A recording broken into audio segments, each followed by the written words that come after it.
Telangana BJP రాష్ట్ర కార్యాలయంలో press conference నిర్వహించారు మెదక్ పార్లమెంటు సభ్యులు మాధవినేని రఘునందన్ రావు. వారితో పాటు మెదక్ జిల్లా బీజేపీ అధ్యక్షులు వాల్దాసు రాధా మల్లేష్ గౌడ్, సిద్దిపేట జిల్లా బీజేపీ పార్టీ అధ్యక్షులు శంకర్, బీజేపీ పార్టీ మండల అధ్యక్షుడు పాల్గొన్నారు.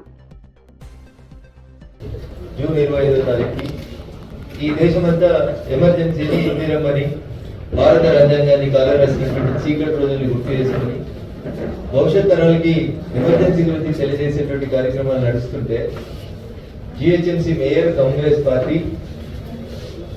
కొంచెంత అవగాహన ఇంకేమైనా మాట్లాడాలంటే ఇంగిత జ్ఞానాన్ని పక్కన పెట్టి 5 రూపాయలకు అన్నం పెట్టే అన్నపూర్ణ క్యాంటీన్ల పేర్లని ఈ దేశంలో ఎమర్జెన్సీ తీసుకొచ్చి ప్రజాస్వామ్యాన్ని కాల రాసినటువంటి ఇందిరమ్మ క్యాంటీన్ల పేరు మార్చడం అనేది కాంగ్రెస్ పార్టీ యొక్క దౌర్భాగ్యాన్ని వాళ్ళ యొక్క దిగజారుడుతనాన్ని తెలియజేస్తుంది తప్ప ఇంకొకటి పేరేముంది పెట్టేది 5 రూపాయలు అన్నాం కదా.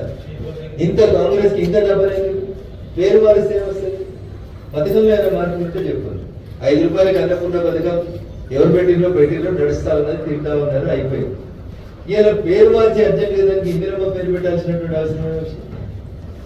భారతీయ జనతా పార్టీ నరేంద్ర మోడీ గారి అధికారంలో ఉన్నప్పుడు, ప్రధానమంత్రి ఉన్నప్పుడు కానీ, అంతకుముందు వాజ్పేయి గారు ప్రధానమంత్రి ఉన్నప్పుడు కానీ ఎప్పుడైనా పథకాలకి పేర్లు పెడితే ప్రధానమంత్రి ఆవాస్ యోజనను, ప్రధానమంత్రి ఉజ్వల పథకమనో, ప్రధానమంత్రి క్యాంటీన్ అడ్వైజర్ పేరు పెట్టినారు కానీ ఎప్పుడు వ్యక్తుల పేరు పెట్టలేదు.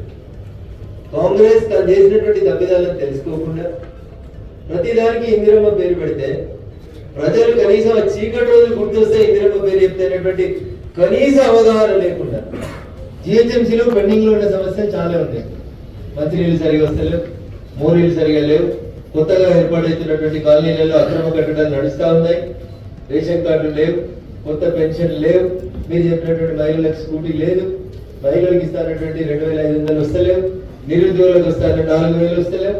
వీటి గురించి మాట్లాడితే జిహెచ్ఎంసీ మేయర్ గారు అది అందంగా ఉండేది. లేదా ప్రజల నిత్యావసరాలు, ప్రజల సౌకర్యాలు బోరబండకి వెళ్ళి కొంతమంది వచ్చిపోయినారు. ఒక బస్తీలో స్ట్రీట్ లైట్లు లేవని దరఖాస్తు వస్తాను. మేయర్ గా మీరు ఏమైనా పనిచేయాలంటే స్ట్రీట్ లైట్ల గురించి చూడు.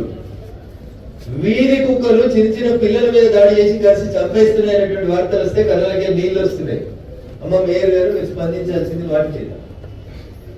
అన్నపూర్ణ క్యాంటీన్ తీసుకుపోయి ఇందిరమ్మ క్యాంటీన్ అని పేరు మార్చినంత మాత్రాన జిహెచ్ఎంసీకి ఏం ఫలితం కాదు. కాంగ్రెస్ ప్రభుత్వానికి పెద్దగా వచ్చేటువంటి క్రెడిట్ కూడా కనబడతలేదు. కాబట్టి దయచేసి రాష్ట్ర ముఖ్యమంత్రి గారికి నేను చెప్పేది ఏంటంటే పథకాల పేర్లు మార్చడం బంద్ చేయండి, ప్రచార ఆర్భాటాలని తగ్గించుకుని ఎన్నికల కంటే ముందు ప్రజలకు ఇచ్చినటువంటి వాగ్దానాన్ని నెరవేర్చినందుకు కాంగ్రెస్ పార్టీ ముందుకు పోవాలి. నోరుతో నవ్వుతున్నారు, రసంతో ఎక్కిరిస్తున్నారు. ఊళ్ళలోకి పోతే జనం నవ్వుతా ఉన్నారు మీరు చేసేటువంటి పనులను చూసి. ఏ ఒక్క పని కూడా గత 18 నెలలలో మీరు చేసిన ఏ ఒక్క పని కూడా ఎండ్ రిజల్ట్ ఇస్తలేదు. అంటే పేదోడికి ఫలితం చేస్తలేదు. మీరు ఇందిరమ్మ ఇళ్ళ సెలక్షన్ అని పెట్టింది, ఎంపీడీఓలకు లిస్టు పంపించింది. నేను ఈ సందర్భంగా అడుగుతా ఉన్నా, ఏదన్నా ఒక్క ఊరికి కాంగ్రెస్ ఎమ్మెల్యే కానీ కాంగ్రెస్ మంత్రులు కానీ ధైర్యం ఉంటే మీ నియోజకవర్గంలో ఒక్క ఊరికి పోదాం, ఇట్లే గ్రామ పంచాయతీ కాడ కషీర్ కాడ ఒక మీటింగ్ పెడదాం. ఊర్లో ఇల్లు లేని వాళ్ళకి వచ్చినాయా ఇందిరమ్మ ఇల్లు, కాంగ్రెస్ వాళ్ళకి వచ్చినాయా ఒక్కసారి మీరు ఆత్మ పరిశీలన చేసుకోండి దయచేసి. ఏ ఊరికైనా నేను రావడానికి సిద్ధంగా. నాగిరికి ముఖ్యమంత్రి గారి సొంత నియోజకవర్గమైన కొడంగల్కైనా పోదాం.